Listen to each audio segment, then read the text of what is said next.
ये कैलाश की आखिरी चोटी है जहाँ पर लोग कहते थे कि किसी को भी चढ़ पाना नामुमकिन है।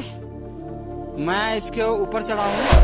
भगवान शिव दुनिया के सभी धर्मों के मूल है और हिंदू धर्म में भगवान शिव को मृत्यु लोक का देवता माना गया है। भगवान शिव अजन्मे माने जाते हैं। ऐसा कहा जाता है कि उनका न तो कोई आरंभ हुआ है और न ही अंत होगा, इसीलिए वे अवतार न होकर साक्षात ईश्वर है। आप ये तो जानते होंगे कि कैलाश पर्वत पर भगवान शिव अपने परिवार के साथ रहते हैं, पर यह नहीं जानते होंगे कि वह इस दुनिया का सबसे बड़ा रहस्यमयी पर्वत है, जो कि अप्राकृतिक शक्तियों का भंडार है। हिंदू धर्म ग्रंथों के मुताबिक तीनों लोकों के स्वामी भगवान शिव ने कैलाश पर्वत पर ही समाधि लगाई थी, जबकि तिब्बती बौद्धों का मानना है कि परमानंद के प्रतीक बुद्ध डेमचोक कैलाश पर्वत के अधिष्ठाता देव है और वे कैलाश पर्वत पर ही निवास करते हैं। जैन धर्म के अनुयायी कैलाश को अष्टापद कहते हैं। उनका मानना है कि प्रथम तीर्थंकर ऋषभदेव ने यही निर्वाण प्राप्त किया था।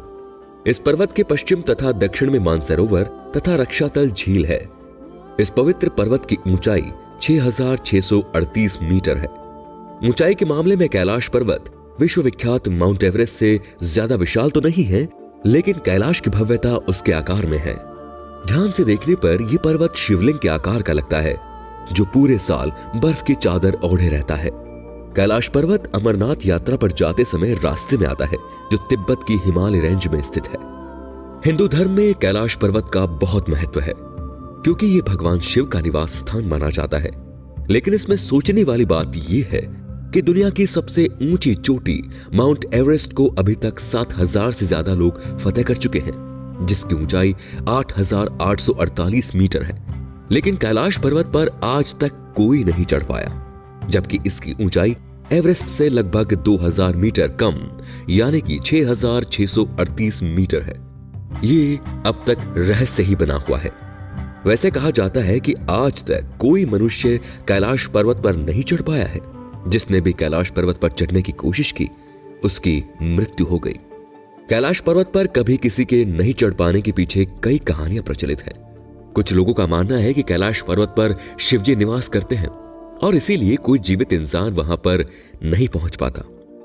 मरने के बाद या वो जिसने कभी कोई पाप न किया हो, केवल वही कैलाश फतेह कर सकता है। इस पर्वत से जुड़ी काफी दंत कथाएं भी प्रचलित हैं। इन्हीं कथाओं की सच्चाई का पता लगाने के लिए 1999 में रूस के नेत्र रोग विशेषज्ञ एर्नेस्ट मुल्दाशेव ने यह तय किया कि वह कैलाश पर्वत के रहस्यों को खोलने के लिए उस इलाके में जाएंगे, जिसके लिए उन्होंने एक टीम भी बनाई थी। इस टीम में पर्वतारोहण टीम में भूविज्ञान और भौतिकी के विशेषज्ञ और इतिहासकार शामिल थे। एर्नेस्ट मुल्दाशेव ने यह दावा किया कि कैलाश पर्वत एक विशाल मानव निर्मित पिरामिड है, जिसका निर्माण प्राचीन काल में किया गया था। यह पिरामिड कई छोटे मोटे पिरामिडों से घिरा हुआ है, जो कि पारलौकिक गतिविधियों का केंद्र है। यही नहीं, ये गीजा और टिओटिहुआकान के पिरामिडों से भी जुड़ा हुआ है। पवित्र पर्वत का दौरा करने वालों ने दावा किया कि वहां समय काफी तेजी से गुजरता है। नाखूनों और बालों की वृद्धि जो सामान्य परिस्थितियों में लगभग 2 सप्ताह में होती है, वो यहाँ केवल 12 घंटे में हो जाती है। इस पहाड़ की हवा तेजी से उम्र बढ़ाने की प्रक्रिया में मदद करती है। वैसे कैलाश पर्वत को लेकर काफी रहस्यमयी बातें भी कही जाती हैं। एक पर्वतारोही ने अपनी किताब में लिखा था कि इस पर्वत पर रहना असंभव था। वहां किसी अनजान वजह से दिशा भ्रम होता है और दिशा का ज्ञान नहीं रहता। वहां पर चुंबकीय कंपास भी धोखा देने लगता है। शरीर के बाल और नाखून भी ज्यादा तेजी से बढ़ने लगते हैं, क्योंकि वो जगह बहुत ही ज्यादा रेडियो एक्टिव है। कैलाश पर्वत के बारे में तिब्बत मंदिरों में धर्मगुरु बताते हैं कि कैलाश पर्वत के चारों ओर एक अलौकिक शक्ति का प्रवाह होता है। ये शक्तियां कोई आम नहीं बल्कि अद्भुत है। कहा जाता है कि आज भी कुछ तपस्वी इन शक्तियों के माध्यम से आध्यात्मिक गुरुओं के साथ साक्षात्कार करते हैं। रूस के एक पर्वतारोही सर्गे सिस्टियाकोव ने बताया, जब मैं कैलाश पर्वत के बिल्कुल पास पहुंचा तो मेरा दिल तेजी से धड़कने लगा। मैं उस पर्वत के बिल्कुल सामने था, जिस पर आज तक कोई नहीं चढ़ सका। लेकिन अचानक मुझे बहुत कमजोरी महसूस होने लगी और मन में ख्याल आने लगा कि मुझे यहाँ और नहीं रुकना चाहिए। उसके बाद जैसे जैसे मैं नीचे आता गया, मेरा मन हल्का होता गया। इस पर्वत का चौमुखी आकार दिशा बताने वाले कंपास के 4 बिंदुओं जैसा माना जाता है। साथ ही कैलाश पर्वत से ही 4 महान नदियों का उदय होता है। सतलज, सिंधु, ब्रह्मपुत्र और घाघरा, ये चारों नदियां इस पूरे क्षेत्र को 4 अलग अलग हिस्सों में बांटती हैं, जो पूरे विश्व के 4 भागों को दर्शाती है। कैलाश पर्वत का सबसे रहस्यमय तथ्य ये है कि यहाँ समय तेजी से बीतता है। हालांकि वैज्ञानिक इसके पीछे के कारण को ढूंढने में असफल रहे हैं। 11वीं शताब्दी में तिब्बती बौद्ध भिक्षु मिलारेपा ही कैलाश पर्वत के शिखर तक पहुंचने में सफल हो पाए थे। कहा जाता है कि इसके बाद कैलाश पर्वत की स्थिति बदल गई, जिसके कारण पर्वतारोही भ्रमित होते हैं। खराब मौसम या अन्य किसी कारण से कभी भी ट्रैकर्स इस पर्वत पर अपनी यात्रा पूरी नहीं कर पाते और कुछ लोग तो कभी वापस ही नहीं लौटे। आज तक इस पर्वत पर किए गए सभी ट्रैक अधूरे और असफल रहे हैं। फिलहाल कैलाश पर्वत की चढ़ाई पर पूरी तरह से रोक लगी हुई है, क्योंकि भारत और तिब्बत समेत दुनिया भर के लोगों का मानना है कि यह पर्वत एक पवित्र स्थान है, इसीलिए इस पर किसी को भी चढ़ाई नहीं करने देनी चाहिए। रूस और अमेरिका द्वारा किए गए कई शोध और अध्ययन में ये बात सामने आई है कि इस पर्वत शिखर पर ही दुनिया का केंद्र है और इसे अक्षमुंडी के नाम से जाना जाता है। ऐसा भी कहा जाता है कि ये दुनिया भर की अनेक इमारतों से जुड़ी हुई जो स्टोनहेंज है, जो कि इससे 6,666 किलोमीटर दूर और उत्तरी ध्रुव भी यहां से 6,666 किलोमीटर दूर है, एवं शिखर से दक्षिण ध्रुव भी 13,332 किलोमीटर दूर है। वेदों में कैलाश पर्वत को ब्रह्मांड का अक्ष और विश्व वृक्ष कहा गया है, एवं इसी बात का जिक्र रामायण में भी किया गया है।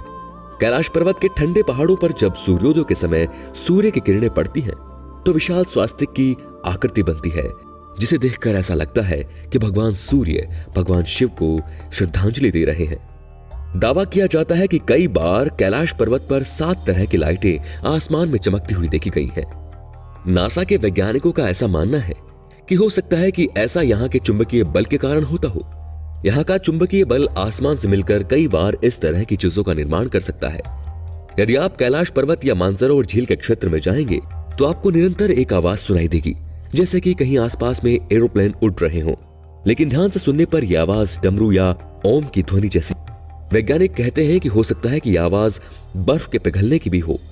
यह भी हो सकता है कि प्रकाश और ध्वनि के बीच इस तरह का समागम हो कि यहां से ओम की आवाजें सुनाई देती हैं।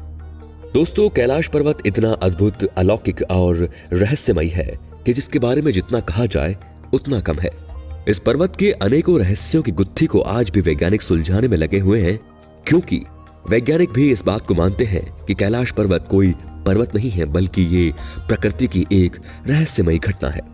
पर्वतारोही दुनिया की सबसे ऊंची चोटी माउंट एवरेस्ट को तो फतह कर लेते हैं, लेकिन जब बात कैलाश पर्वत की आती है तो सब घुटने टेक जाते हैं। ऐसा नहीं है कि इस पर्वत पर चढ़ने की किसी ने कोशिश नहीं की। कईयों ने शिव के निवास तक पहुंचने की कोशिश की, लेकिन वह कभी लौट नहीं पाए। कुछ दूरी पर ही वे पत्थर बन गए। जिसने भी चढ़ने की कोशिश की वह या तो पत्थर में तब्दील हो गया या फिर भूस्खलन की चपेट में आने से उसकी मौत हो गई। जिन्होंने चढ़ने का असफल प्रयास किया उन्होंने नतमस्तक होकर फिर कभी इसे फतह करने के बारे में नहीं सोचा। कहा जाता है कि कई 100 वर्ष पूर्व एक गडरिये ने भेड़ों के साथ कैलाश पर्वत पर चढ़ने की कोशिश की थी, लेकिन इससे पहले कि वह पर्वत पर अपनी चढ़ाई पूरी कर पाता वह पत्थर में तब्दील हो गया। इसी तरह एक कहानी के अनुसार एक कौवे तथा सांप ने भी पर्वत के शिखर पर पहुंचने की कोशिश की, लेकिन वे भी पत्थर बन गए। हिंदू मान्यताओं के अनुसार भगवान शिव आज भी कैलाश पर्वत पर अपने परिवार के साथ निवास करते हैं। उनके साथ कई देवी देवताओं और ऋषि मुनियों का भी ये निवास स्थान है। यहाँ कोई आम इंसान नहीं जा सकता है। कैलाश पर्वत पर चढ़ने के लिए खास सिद्धि की जरूरत होती है। ऐसा इंसान जिसने कभी पाप नहीं किया हो वो ही इस पर्वत पर जिंदा चढ़ सकता है। कई पर्वतारोहियों ने कैलाश पर्वत पर चढ़ने की कोशिश की, लेकिन वे नाकाम रहे। स्थानीय लोगों के मुताबिक कैलाश पर्वत के आसपास डमरू और ओम की आवाज सुनाई देती है। यहाँ आने वाले दर्शनार्थी और पर्यटक भी ये आवाज सुनते हैं। ये आवाजें कहाँ से आती हैं, अभी तक इसका स्रोत नहीं पता चल पाया है। हालांकि वैज्ञानिकों का मानना है कि पहाड़ पर मौजूद बर्फ से हवा के टकराने से ये ध्वनि उत्पन्न होती है। कई लोगों का यह भी कहना है कि रात की खामोशी में पहाड़ के भीतर से एक अजीब तरह की फुसफुसाहटों की आवाज सुनाई देती है। कैलाश पर्वत के ऊपर 7 प्रकार की लाइटें चमकती हैं। कई लोगों ने इन लाइटों को चमकते हुए देखने का दावा किया है। वैज्ञानिकों का मानना है कि ऐसा पर्वत के चुंबकीय बल के कारण होता है। धार्मिक मान्यताओं के अनुसार इस जगह पर पुण्यात्माओं का निवास है। कई वैज्ञानिकों ने अपने अध्ययन में पाया है कि इस जगह पर एक अलौकिक ऊर्जा का प्रवाह है। इसी वजह से कई तपस्वी इस पवित्र स्थान पर आध्यात्मिक क्रियाएं करते हैं ताकि उनको समाधि का अनुभव मिल सके। यही नहीं, कैलाश पर्वत की आकृति भी एक रहस्य का विषय है। इस पर्वत का आकार एक पिरामिड की तरह दिखता है। कहा जाता है कि कैलाश पर्वत धरती का केंद्र बिंदु है। कई लोग इस जगह को भौगोलिक ध्रुव मानते हैं। रूसी डॉक्टर एर्नस्ट मुल्दाशिफ ने अपने संस्मरणों में लिखा है कि उन्हें एक बार साइबेरियाई पर्वतारोही ने बताया था कि कुछ पर्वतारोही कैसे कैलाश पर्वत पर एक निश्चित बिंदु तक पहुँचे। उसके बाद वे अचानक बूढ़े दिखाई देने लगे।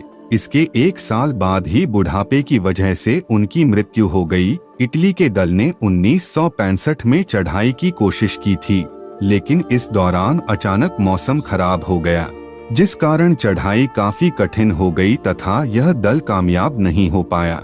1968 में भारत व जापानी महिलाओं के एक संयुक्त दल ने कैलाश पर्वत पर चढ़ने करने की कोशिश की थी, लेकिन अचानक भूस्खलन शुरू हो गया, जिसकी वजह से कुछ लोगों की मौत हो गई। मुश्किल से कुछ लोग जान बचा पाए। कहा तो यह भी जाता है कि इसके ऊपर से आज दिन तक कोई हवाई जहाज या हेलीकॉप्टर भी उड़ान नहीं भर पाया है। प्रसिद्ध रूसी चित्रकार निकोलाई रेरिक को यह विश्वास था कि कैलाश के आसपास के इलाके में शंबाला नाम का एक रहस्यमय राज्य है। हिंदुओं के कुछ संप्रदाय इस शंबाला राज्य को कपापा के नाम से पुकारते हैं, जहां सिर्फ सिद्ध और तपस्वी ही रहते हैं। तिब्बती ग्रंथों में भी लिखा हुआ है कि शंबाला एक आध्यात्मिक देश है जो कैलाश पर्वत के उत्तर पश्चिम में स्थित है। हिंदुओं के अलावा बौद्ध और जैन धर्म के अनुयायी भी इस जगह को पवित्र मानते हैं। जैन धर्म में इस क्षेत्र को अष्टापद कहा गया है। यहाँ से प्रथम तीर्थंकर ऋषभदेव मोक्ष को प्राप्त हुए थे। वहीं बौद्ध धर्म के अनुयायी इसे बुद्ध का निवास स्थान मानते हैं। बुद्ध के डेमचौक रूप को कैलाश पर्वत से ही निर्वाण मिला था। कैलाश पर्वत की धार्मिक मान्यताओं को देखते हुए चीनी सरकार ने इस पर चढ़ने पर प्रतिबंध लगाया हुआ है। कैलाश पर्वत और उसके आसपास के वातावरण पर अध्ययन कर रहे वैज्ञानिक जार निकोलाई रोमनोव और उनकी टीम ने तिब्बत के मंदिरों में धर्म गुरुओं से मुलाकात की। उन्होंने बताया कैलाश पर्वत के चारों ओर एक अलौकिक शक्ति का प्रवाह होता है, जिसमें तपस्वी आज भी आध्यात्मिक गुरुओं के साथ टेलीपैथी से संपर्क करते हैं। कैलाश पर्वत की चोटियों पर 2 झीलें हैं। पहली मानसरोवर झील जो दुनिया की सबसे ऊंचाई पर स्थित शुद्ध पानी की सबसे बड़ी झील है, इसका आकार सूर्य के समान है। और दूसरी राक्षस झील जो दुनिया की सबसे ऊंचाई पर स्थित खारे पानी की सबसे बड़ी झील है और इसका आकार चंद्रमा के समान है। यह दोनों झीलें यहाँ कैसे बनी, इसको लेकर वैज्ञानिक आज भी शोध कर रहे हैं। इसी कारणों से कैलाश पर्वत को अद्भुत और रहस्यमय कहा जाता है। प्यारे मित्रों, आप कैलाश पर्वत के इन रहस्यों के बारे में क्या सोचते हैं? मुझे कमेंट करके जरूर बताएं। और अगर ये वीडियो अच्छी लगी हो तो इसे लाइक करना न भूलें। हर हर महादेव।